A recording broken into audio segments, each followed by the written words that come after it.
सुना तो पहले का करे बोला। कहो बौरा हम काली से बोझा ढोई के आ गाछ के तोके जो थी हम तोके मौका ना मिला। अरे गड़िया लगले ना है। हम ओकर भागी ना है, हमारा दामे के बा। नहीं नहीं काल दवाजे भौजी परेशान मत हो। अरे नाना ऐसे मत करहो, हम बड़ा भीड़ में है। अरे देखत हूँ ना लगल है गाड़ी। ना अगर कहबा तो कुछ बनवाऊ देव समवा का। अरे चला भौजी परेशान मत हो, काल तहार दवाई। सुनो बोला। आ गइल सीजन त खाता र भाव हो, गाड़ी लेके रोजे घूमे लगावे गाँव हो।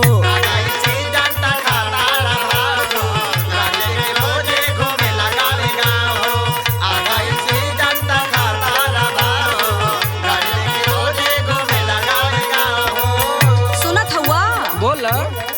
आ गइल सीजन त खाता र भाव हो, गाड़ी लेके रोजे घूमे लगावे गाँव हो। और सुनो बोला भौजी। आज खेतवा में बनी देवरू चोखा भौरी, हाँ चोखा भौरी। इनके बाद चल के कद हमार दमरी।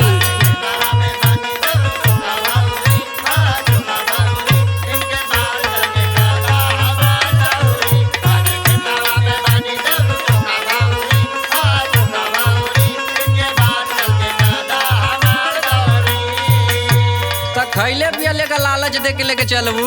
ना मला ई कहत है कि लेट हो जाए तो नाश्ता पानी कर ली ह। सुन ला भौजी हमार बतिया सुन ला। अच्छा सुनावा।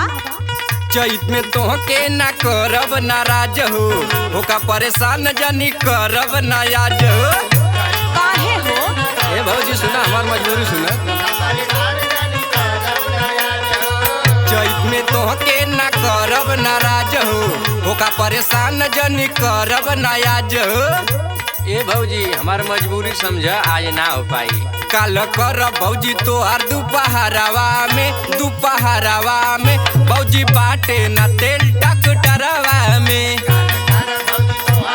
हो दादा बिना तेल के ट्रैक्टर बा।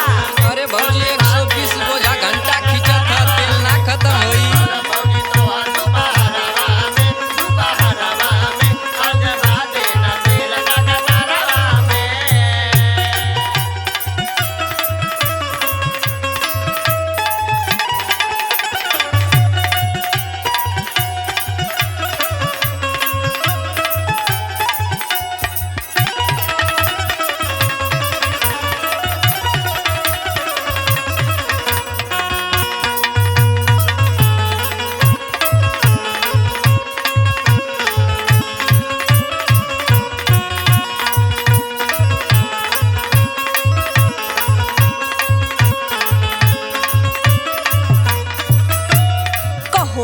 पहले हमार दवरी हुई।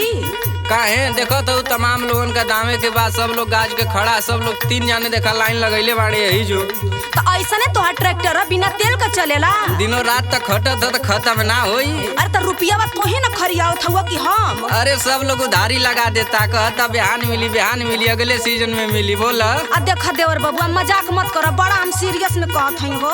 का कहत बोला। सुना छिल खरिहानी बोझा रखनी हम गाज के, कहल कि आई भौजी हम काल्हे सांझ के।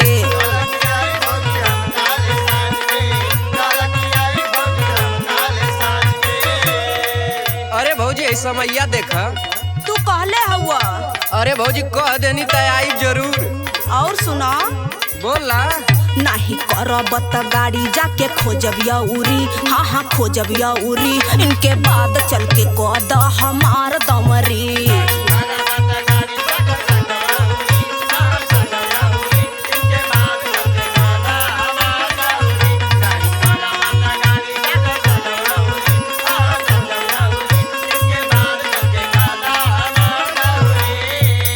गाड़ी के ताम मत दे भौजी, जानत हूँ। हाँ हम ही हर जगह कामे आवेला, जोतैया से लेके थ्रेसर से रोटावेटर हमरे कामे आवेला। तबे न खोजत बानी। नहीं कह दाड़ू दूसर गाड़ी खोजे के। तो ना आइबा तो खोजबे करब।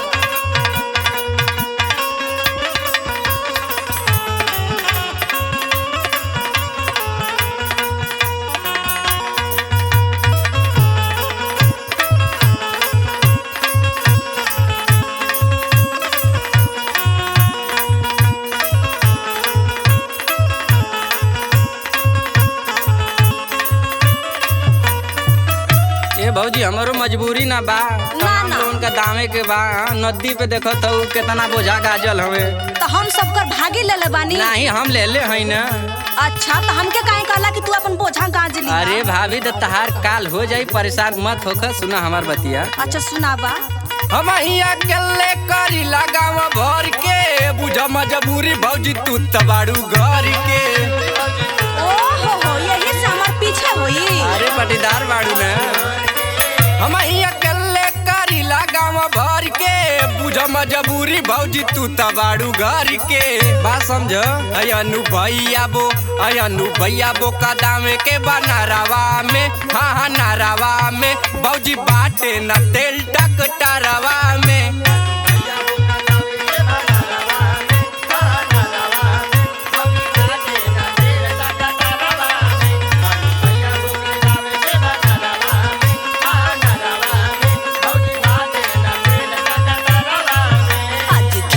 में बनी देवरू चोखा भौरी। हाँ हाँ चोखा भौरी इनके बाद चल के कद हमार दमरी।